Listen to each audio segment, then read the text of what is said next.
और मेरा जवाब मैं आपको बता दूं कि अगर मैं चुनाव लड़के पार्लियामेंट में पहुंच भी जाऊं तो ये पार्लियामेंट मेरा नहीं है, ये पार्लियामेंट उनका है।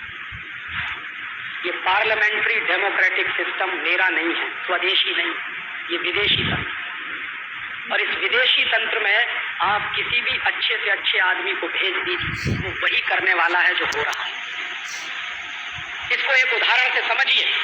हमारे यहाँ पता है क्या होता है, और तीसरे सवाल का जवाब भी इसी में आ जाएगा कि ये भाजपा अपनी है कि नहीं। क्या होता है कि ये पूरी की पूरी व्यवस्था एक मोटर गाड़ी की तरह है। आप ड्राइवर बदलते जाते हो लेकिन कार वही चलती जाती है।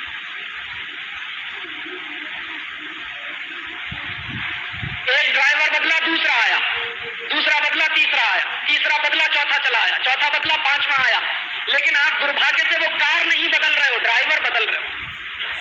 तो कार को जो करना है वो करने वाली है।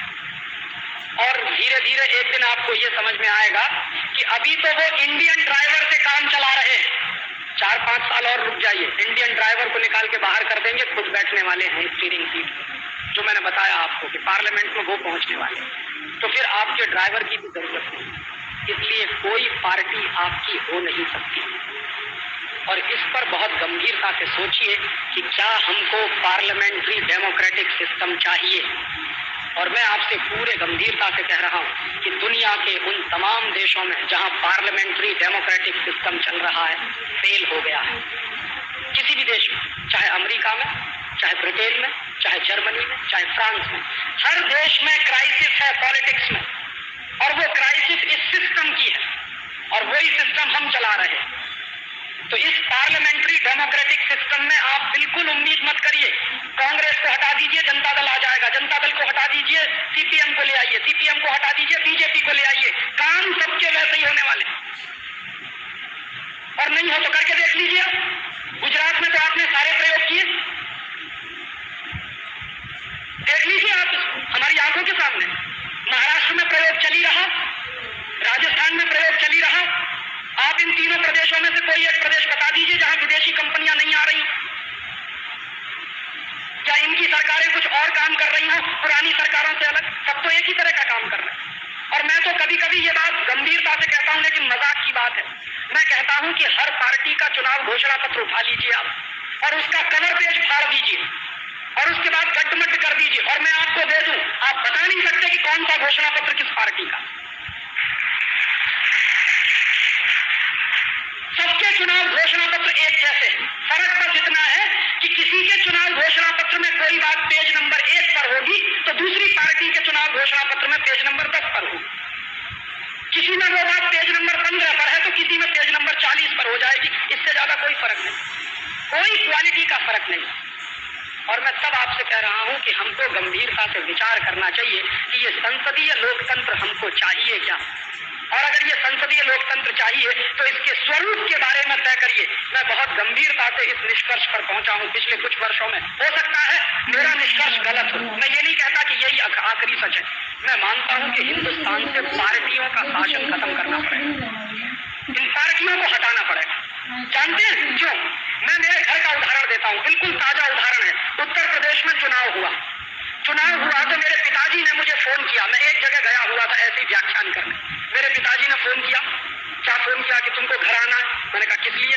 कि वोट डालना। चुनाव आ गया, वोट डालना। मैंने कहा क्यों वोट डाले? कि तुम्हारा बहुत पवित्र काम है वोट डालना। तो मैंने कहा काहे को आए घर पे? तो उस दिन मैं बताऊं आपको कि 35 मिनट मेरे पिताजी फोन पर बात करते रहे एसटीडी से और मुझको समझाते रहे। अंत में उन्होंने कहा कि तुमको इसलिए आना है कि कांग्रेस को वोट डालना। थोड़ी देर के बाद मेरी माँ ने उनके हाथ से फोन छीन लिया। मेरी माँ कहने लगी कि तुमको घर इसलिए आना है कि वोट भाजपा को डालना। मेरा भाई भी था उनके साथ वहां फोन पे, तो उसने कहा भैया आपको इसलिए आना है यहाँ पे कि ना हम भाजपा को वोट देना चाहते, ना हम कांग्रेस को वोट देना चाहते, हम किसी इंडिपेंडेंट को वोट देना चाहते। मेरा एक घर है, उस घर में मेरे पिताजी कहते हैं कांग्रेस को वोट डालो, मेरी माँ कहती है भाजपा को वोट डालो, मेरा भाई कहता है कि इंडिपेंडेंट को वोट डालो, और मैं कहता हूं कि वोट डालने की जरूरत ही नहीं है, वो पड़ जाएगा वैसे ही। मैं जाऊं या ना जाऊं वो वोट पड़ने वाला है। तो ये जो तंत्र है इसने जानते नतीजा क्या पैदा किया? मेरा एक घर जिसमें मैं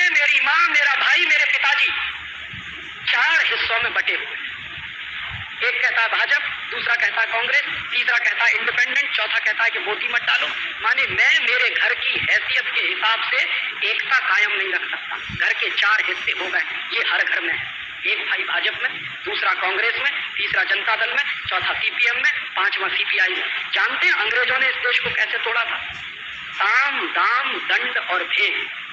तो साम से तोड़ नहीं पाए, दंड से तोड़ नहीं पाए, भेद की नीति बराबर चली और भेद किया समाज के हर स्तर में, पूरे समाज को बांटा और पूरे समाज को बांट के हिंदुस्तान को तबाह कर दिया। जो भेद की नीति अंग्रेजों ने अपनाई इस देश में, आज का पॉलिटिकल सिस्टम वही भेद की नीति अपना रहा। घर घर में क्राइसिस खड़ी हो रही कि तुम इस पार्टी में जाओ कि तुम उस पार्टी में जाओ, और हम एक घर की हैसियत से उद्देश्य सबके बराबर है, लेकिन लड़ाई लड़ रहे हैं अलग अलग। और मैं जानता हूं कि मेरा वोट मैंने जिस पार्टी को दे दिया, सत्ता में आने के बाद वो मुझको भूल जाएंगे, नमस्कार भी नहीं करेंगे, उसके पहले तक मेरे घर पे आएंगे, हाथ जोड़ेंगे, पैर छुएंगे, गधे को बाप बना लेंगे क्योंकि वोट चाहिए। और वोट मिलकर जब चलेगा तो 5 साल तक शक्ल दिखाई नहीं देगी आपको। तो ये पॉलिटिकल सिस्टम अपना है नहीं, ये तो अंग्रेजों ने हमको बर्बाद करने के लिए दे दिया। और इस पॉलिटिकल सिस्टम को अगर आप और आगे चलाएंगे तो समाज और ज्यादा टूटेगा। मेरा जो दर्द है वो दर्द ये है कि समाज टूट रहा है, पॉलिटिक्स उस पर चल रही है, समाज में विभाजन हो रहा है, घर घर में टूटन हो रही है, पॉलिटिक्स उस पर चल रही है। और वो पॉलिटिक्स किसी बड़े उद्देश्य के लिए होती तो मेरे समझ में आता। अब सबका उद्देश्य सिर्फ सीमित रह गया है कि किसी तरह सत्ता हासिल कर लो और सत्ता सुख भोग लो। ज्यादा से ज्यादा, उससे ज्यादा क्या है कि हमारे पास ब्लैक कैट कमांडोज हो जाएंगे, वही हमारा स्टेटस सिंबल है। एक बार मिनिस्टर हो जाएंगे, ब्लैक कैट कमांडोज हो जाएंगे, और सब नहीं कर रहे। इस देश में अगर आप जननेता हो, इस देश के अगर आप लोक नायक हो, तो ये ब्लैक कैट कमांडोज की क्या जरूरत है? और मान लो कोई आपको मार भी देगा तो ठीक है, तैयारी रखिए मरने की। हाँ, क्यों डरते हैं मरने से? और ये तो वो देश है जहां बार बार जन्म की कल्पना है। मुझे तो अगला भी जन्म मिलने वाला है, तो काहे को चिंता कर रहे हैं? मर जाएंगे, अगली बार हो सकता फिर नेता बन के पैदा हो जाएंगे आप। तो मरने की तैयारी है नहीं, और बड़ी बड़ी बातें करेंगे कि हम समाज के जन नेता हैं, लोक नेता हैं। और मैं आपको ये बता सकता हूं कि ये जो ब्लैक कैट्स कमांडोज की व्यवस्था है, दुनिया की कोई भी ताकत लगा दीजिए, अगर आपको कोई मारने वाला पैदा हो गया तो बच नहीं सकते। अगर बचाने वाला होता तो इंदिरा गांधी का क्या हुआ? बचाने वाले होते थे तो राजीव गांधी का क्या हुआ? कुत्ते की तरह से मारे गए दोनों के। तो अगर आपको कोई मारने वाला पैदा हो गया है तो छोड़ दीजिए। और फिर हमारे यहाँ तो है, जिसको प्रभु रखता है उसको कौन मार सकता, और जब प्रभु ने तय कर लिया है तो आपको बचा कौन सकता। तो इतनी तैयारी रख के काम करिए। भारतीय संस्कृति में मरने से कभी डर नहीं रहा है, और ये आज सबसे ज्यादा डरपोक नेता पैदा हो गए, ब्लैक कैट्स कमांडोज लेके आगे पीछे घूमते हैं, बड़ा रौब पड़ता है, माने लाखों करोड़ों रुपया बर्बाद करते हैं। ये पार्लियामेंट्री डेमोक्रेटिक सिस्टम के नतीजे। और दुनिया में मैंने नहीं देखा, सारी दुनिया तो मैंने नहीं देखी, लेकिन कुछ देश तो मैंने देखे, किसी भी देश में एमपीज को घर नहीं दिए जाते रहे। यहाँ है, महल है उनके, किसी देश में नहीं है, ब्रिटेन में नहीं है, फ्रांस में नहीं है, जर्मनी में नहीं है, स्वीडन में नहीं है, अमेरिका में नहीं है। एमपीज को रहने के लिए कोठियां नहीं मिलती सरकार की तरफ से, उनको किराए के घर में रहना होता है या अपने घरों में रहना होता है।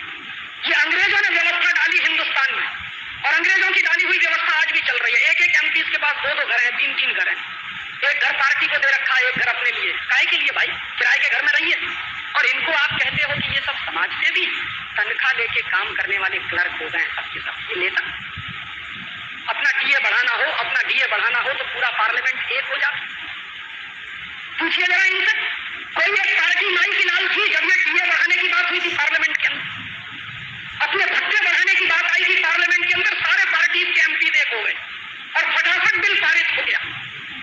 और यहाँ तक नहीं, व्यवस्था यहाँ तक कर ली है कि अगर आप एक बार घुस गए पार्लियामेंट में तो जन्म जिंदगी आपके नाती पोतों को भी पेंशन मिलती रहे। काहे के लिए भाई? एक तरफ कहोगे कि हम जन नेता हैं, एक तरफ कहोगे हम लोक नायक हैं, दूसरी तरफ तनख्वाह लेके काम करने की स्थिति तुम्हारी बनी हुई है। तनख्वाह लेके काम तो क्लर्क करता है, जन नेता तो नहीं करता इस देश में काम। तो कहे पार्टियां घोषणा करें कि हमारे एमपी तनख्वाह नहीं लेंगे, तो आप कहोगे कि भरण पोषण की व्यवस्था वो हम करेंगे, समाज के लोग करेंगे। इस देश में तो हमेशा से व्यवस्था रही है कि जो समाज सेवा के काम में निकलता है है, समाज इसकी व्यवस्था करता है। ये कोई आज की बात थोड़ी है, हजारों साल से यही चला आया इस देश में। जिन्होंने समाज सेवा का काम किया है, समाज ने उसकी व्यवस्था की है। तो ये जो पॉलिटिशियंस कहते हैं कि हम समाज सेवा कर रहे हैं, छोड़िए अपनी सारी व्यवस्था, समाज आपकी व्यवस्था करेगा, आप देश चलाने का काम करिए। लेकिन ये तो सब वेतन भोगी हो गए, भत्ते वाले हो गए। डीए इनके बढ़ने चाहिए ऐसे जैसे दूसरे लोगों के बढ़ते जाते और बराबर बढ़ते चले जा रहे हैं। अभी नया पे कमीशन बिठा दिया, तो उस पे कमीशन के माध्यम से अधिकारियों की तनख्वाह बढ़ेगी, तो एमपीज एमएलए की भी तनख्वाह बढ़ाने का काम चालू है। ये काहे का पॉलिटिकल सिस्टम? इसलिए दोस्त, मैं इस पॉलिटिकल सिस्टम में जाने का माने इस देश से गद्दारी समझ, इसलिए मैं चुनाव नहीं लड़ा। और मैं आपको एक बात और बता दूं कि चुनाव लड़के पार्लियामेंट में जाके कभी क्रांति नहीं हो सकती। मैंने बड़े बड़े दिग्गजों को देखा है, मैंने मेरी आंखों से देखा, जो बड़े बड़े दिग्गज हैं, जो आंखों में सपने लेके क्रांति के, बगावत के, ये और वो, और यही दिग्गज बड़ा झंडा लेके 1977 में पहुंचे थे पार्लियामेंट के। आपको मालूम है बहुत बड़ा आंदोलन हुआ था इस देश में, जेपी आंदोलन, जयप्रकाश आंदोलन, और उसमें बड़े बड़े क्रांतिकारी लोग थे। ऐसे ऐसे क्रांतिकारी लोग थे जो बड़ौदा डायनामाइट केस के अपराधी थे, और इस देश के नौजवानों में सुरसुरी पैदा हुई। जैसे ही पार्लियामेंट के अंदर घुसे, उनकी सारी तेजस्विता नष्ट हुई। आज वो किसी काम के नहीं, सिवाय इसके कि इस पार्टी का पल्ला पकड़ो या उस पार्टी का पल्ला। पूरी ताकत उनकी जिंदगी की अब इसी काम में जा रही है। ऐसे क्रांतिकारियों को हमने देखा है जो आग उगलते थे जब पार्लियामेंट के अंदर नहीं गए थे, और अब पार्लियामेंट में जाने के बाद मुंह सूख गया है उनका, जवाब नहीं दे सकते हैं, उनसे सवाल पूछ रहे हैं। तो इस पार्लियामेंट में कुछ है नहीं। और जेपी की एक बात मुझे बराबर याद रहती कि ये पार्लियामेंट में बैठे हुए लोग कुत्ते की तरह से सूखी हड्डियां चूस रहे हैं। तो मैं कुत्ते की तरह से सूखी हड्डी चूसने के लिए पार्लियामेंट में नहीं जाना चाहता। और मुझे भरोसा कि इस देश में अगर क्रांति होगी तो पार्लियामेंट के बाहर होगी, पार्लियामेंट के अंदर नहीं होगी। पार्लियामेंट के बाहर क्रांति होगी। और मैं ज्यादा नहीं कहता, 1-2 लाख नौजवान मिल जाए कमिटमेंट वाले, जिनको मरने से डर नहीं लगता। और ऐसे नौजवान जिनको मरने से डर नहीं लगता हो, मेरी डायरी में मेरा नाम लिखो, अपना नाम मुझे लिखो। ज्यादा नहीं कहता, 1-2 लाख चाहिए। इस देश की सारी व्यवस्था बदल, ये बिल्कुल मुश्किल काम नहीं। कमिटमेंट वाले 1-2 लाख लोग हो जाए, सारी व्यवस्था बदल जाएगी। हमने तो दुनिया में देखा है, मुट्ठी भर लोगों ने व्यवस्थाएं बदली। फ्रांस का रिवॉल्यूशन हुआ था, 17 लोग थे बस, और उन 17 लोगों ने पूरे फ्रांस को बदल दिया। जर्मनी में क्या हुआ? हिटलर एक अकेला था, सारा देश हुआ करता। कहीं भी देखिए दुनिया में कुछ कमिटमेंट वाले लोग, शर्त एक ही है, जिनको मरने से डर नहीं।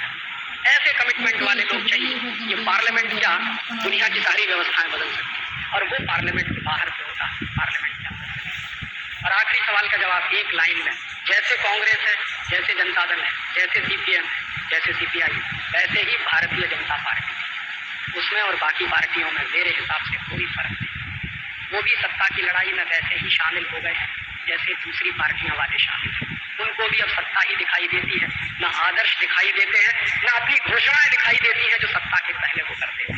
वहां पहुंच के तो भाषा ऐसी हो गई, आपने देखा जब पार्लियामेंट में वो 13 दिन की डिबेट चल रही थी, क्या क्या समझौते करने की तैयारी हो चुकी थी इस कुर्सी के लिए। अपनी सारी आइडियोलॉजी उठा के कूड़े में फेंक दिया एक कुर्सी के लिए। ये उनके अंदर भी आ गया, इसलिए उनमें और बाकी पार्टियों में कोई फर्क नहीं। और मैं आपसे एक निवेदन और कर दूं, आप जितने दिन पार्टियों के चक्कर में रहेंगे उतना ही अपना नुकसान करेंगे, देश का नुकसान करेंगे। इन पार्टियों का चक्कर छोड़ दीजिए, पार्टियों का चक्कर छोड़कर देश के चक्कर में पड़िए। आज इनके लिए पता है क्या हो गया, पार्टी देश से ज्यादा महत्वपूर्ण हो गई। देश नहीं है, पार्टी महत्वपूर्ण। और उसमें क्या है, पार्टी नहीं टूटनी चाहिए, देश टूटे तो टूट जाए। सारे समझौते किसके लिए करते हैं, पार्टी नहीं टूटनी चाहिए, चाहे जितने गलत समझौते करने पड़े। सरकार नहीं जानी चाहिए, चाहे जितने गलत समझौते करने पड़े। तो अब इनके लिए भी देश महत्वपूर्ण नहीं है, समाज महत्वपूर्ण नहीं है, पार्टी महत्वपूर्ण है, सत्ता महत्वपूर्ण है। और मैं आपको बता दूं कि पार्टी कभी देश से बड़ी हो नहीं सकती। जो लोग इस भ्रमणा में है कि पार्टी देश से बड़ी हो गई है, उनको मैं कह रहा हूं कि पार्टी देश से बड़ी कभी होती नहीं, देश बड़ा होता है। ये देश रहेगा तो आप रहेंगे, ये देश नहीं रहेगा तो आप भी नहीं रहेंगे। इसलिए पार्टियों का चक्कर छोड़िए और इस पॉलिटिक्स की बात छोड़िए, अब तो क्रांति की बात करिए। जितने देर पॉलिटिक्स की बात करेंगे उतना ही ज्यादा आपको निराशा होगी, जितनी देर क्रांति की बात सोचना शुरू करेंगे उतना ही ज्यादा आशा का संचार होगा, उत्साह आएगा, उमंग पैदा होगा। बस यही जवाब मुझे